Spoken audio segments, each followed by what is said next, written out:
I'm Ben Simon, Music Director of the San Francisco Chamber Orchestra, and I'd like to welcome you all to a very special edition of the Simon Says Show.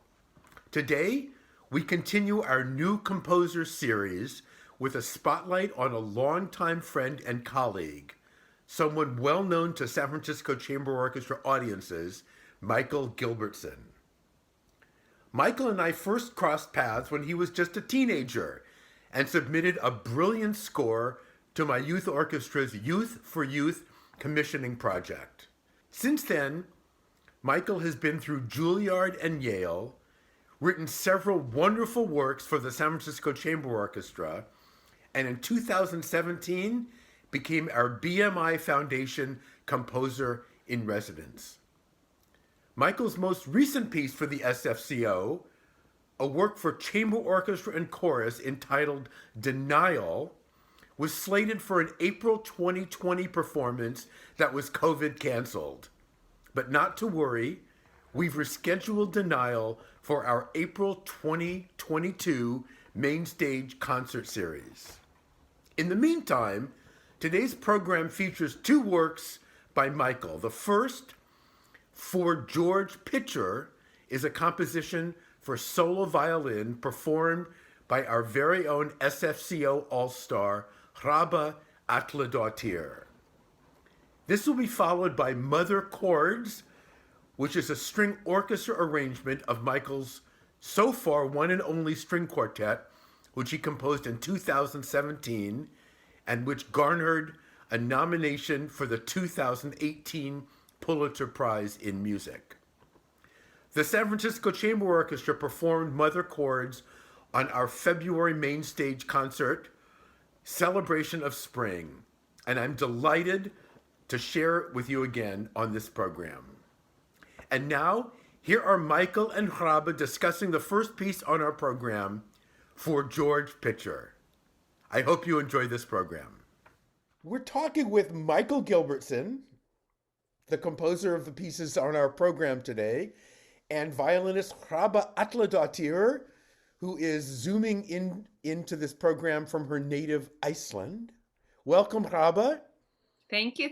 Thanks for having me. Nice to see you, and welcome, Michael. Thanks, Ben. Great to see you. Could you tell us a little about your piece For George Pitcher? Yes, that is the title, For George Pitcher. The title of the piece is a dedication because it was written for a specific person and for a specific, very special birthday when George Pitcher was in his early 90s. He was a longtime member of the philosophy department at Princeton University and was just a beloved figure there in the community. And a mutual friend of ours commissioned this piece. I can't remember exactly which birthday it was, but he was in his early 90s at the time. And he had retired from teaching many years before, but he had become a very important patron of the arts in the Northeast US. So this piece was written as a birthday gift for him now almost 10 years ago. It's commissioned by a mutual friend of ours named Jeff Edelstein. And so it was just for solo violin. It's gone through many different versions over the years. Every time it's been performed, it's been adapted a little bit for each individual player. So in the past, it's been for solo violin with electronics. So when I was working with a violinist who used looping and things like that. And then it's also been performed just as a solo violin work. Hrabba, how was this piece for you? You got this music and took a look and went, oh my gosh, or... No. Well, no, it was adventurous. It's an adventurous process, but as probably Michael knows, probably the hardest thing with that piece is, I guess, those fifths that he puts in there everywhere almost. But so they were a little bit challenging. But I think it's very lovely, and it has a nice flow, and I really enjoyed looking at it. So. That was fun. And I would love to hear the version with the electronics. I'll have to dig that out for you. Yes. Why did you write it for solo violin, Michael? Was there a particular performer in mind? There was. I was working with a violinist through my music festival that I run in Iowa over the summer. This was many years ago now. And she did the kind of initial version for me. But the piece really is sort of like a chameleon. It changes in terms of its tone and color every time it's performed. So Hrabba has brought her own kind of unique fire and intensity to the playing of the piece. So you really hear the personality of each player when it's performed. And Hrabba, if Michael wasn't listening to this, what would you say to the composer in terms of how the piece was written or what you wished was different? This is your No. tip. Well, I've already cursed the fifth so many times. No, but no, I would just say it's a lovely piece, and I think it comes together very nicely, and I think it gives everybody who plays it this certain freedom. So yes, because it feels and is very free. It has this long melody lines in between and these little pauses with fermatas in it, and you feel like you're kind of, in a recitative with yourself sometimes. So yes, when I'm giving a piece like that, I'd rather not ask questions, but rather just do it my way, if you know what I mean. Yeah. So yeah, There are no bar lines in this piece. there you go. So it gives the player a lot of freedom in terms of the pacing and the sort of overall flow of the piece. Yeah. I know we got several recordings of yours, Hrabba, and Michael liked the one from the iPhone and said, this has the Hrabba intensity for it. We're going to use this one. I did so many tries, and then of course I got the second version, and I was like, oh, and now it was a very busy time here. I didn't have much time to record it because I was having many other things going on here. But and then when I had time, I recorded, in my room, at my work, wherever I was, and Yes. and then I was flipping through and I saw this. So yeah, they were all so different. So I just left it with you. And we are going to hear one of those right now. This is For George Pitcher, written by Michael Gilbertson, and performed by our very own Hrabba Atladottir. I hope you enjoyed this performance as much as I did when I heard your tape, Hrabba.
about to play Mother Chords, which is a string orchestra arrangement or a filling out of the first movement of your one and only, so far at least, string quartet that you wrote in 2017 and got you a nomination for the 2018 Pulitzer Prize in Music.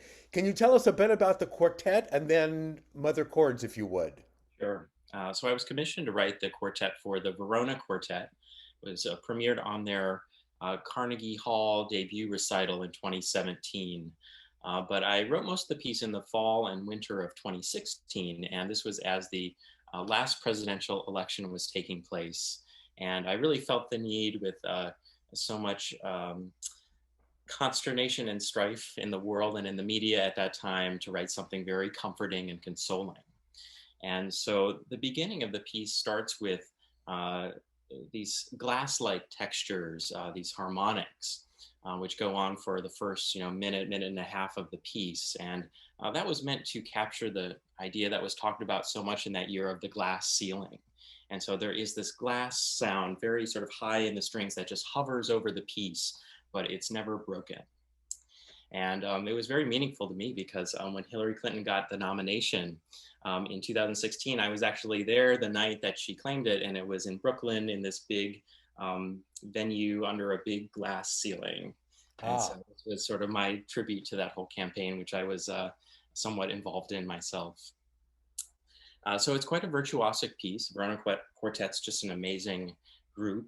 And I guess now 2 years ago, I was commissioned to do a transcription of the piece for string orchestra for the Kaleidoscope ensemble in Los Angeles. And so in reworking the piece, I ended up dividing the 4 string parts into 8. And so there's a little bit more intricacy in the texture. And it also breaks up some of the very virtuosic music so that it's spread out a little bit more between all of the players. It's actually in 9 parts, I would believe, because Right. you have the first, Yep. 2 firsts, 2 seconds, 2 violas, 2 cellos, and then we have our double bass. That's right. Yeah, which adds a nice kind of extra depth to the piece. Would you like to tell the audience anything else to expect as we are about to perform the San Francisco Chamber Orchestra premiere of Mother Chords?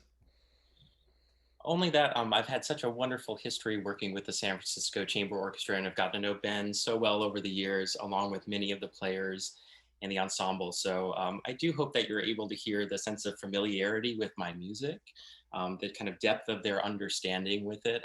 It's always wonderful to have an ongoing relationship with a group of musicians who get to know me personally, but also get to know my music on a much deeper level than you would if you just play one piece and then move on to other composers. That's such a valuable thing, I think, both for musicians and for a composer. So I actually really hope you're able to hear that sense of both musical and personal friendship in the performance.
A shout out to the Medallia Company for their generous sponsorship of the San Francisco Chamber Orchestra this season.